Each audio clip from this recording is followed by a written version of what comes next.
ठाण्यातील मालवणी महोत्सवात साहित्य संमेलनाची सांगता कोकण ग्राम विकास मंडळ यांच्या वतीने आणि भाजप नगरसेवक सीताराम राणे यांच्या पुढाकारातून ठाण्यात सुरू असलेल्या भव्य मालवणी महोत्सवात कविवर्य मंगेश पाडगावकर यांच्या नावाने उभारलेल्या कलादालनात दुसऱ्या दिवशी साहित्य संमेलनाची सांगता काव्य वाचनाने झाली।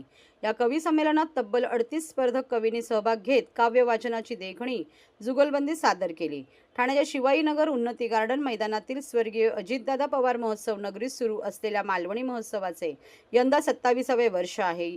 महोत्सवात कविवर्य मंगेश पाडगावकर कलादालनात शुक्रवारी 13 फेब्रुवारीला सायंकाळी काव्यधारा बरसल्या। महाविद्यालयीन विद्यार्थ्यांनी संजोत ढवळे हिने स्वरचित कवितेद्वारे मराठी राजभाषा दिनाच्या निमित्ताने मराठीतील दिग्गज कविवर्यांचा उल्लेख केलेल्या कवितेतून अनोखी कवितेतून एकनाथ शेडगे, जयेश मोरे, निवोदित कवी मनमोहन रोगे, रुपाली महाजन यांनी कविता सादर करत उपस्थितांची दाद मिळवली।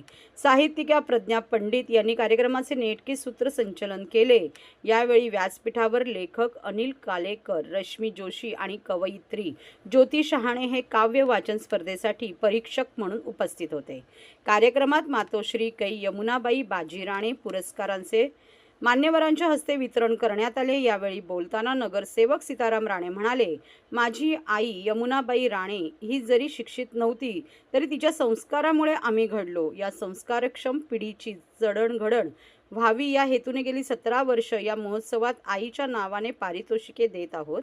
दरवर्षी काव्य संमेलन घेतोच, मात्र यंदा साहित्य संमेलनाची नवी रुजवात केली आहे। भविष्यात भव्य संमेलन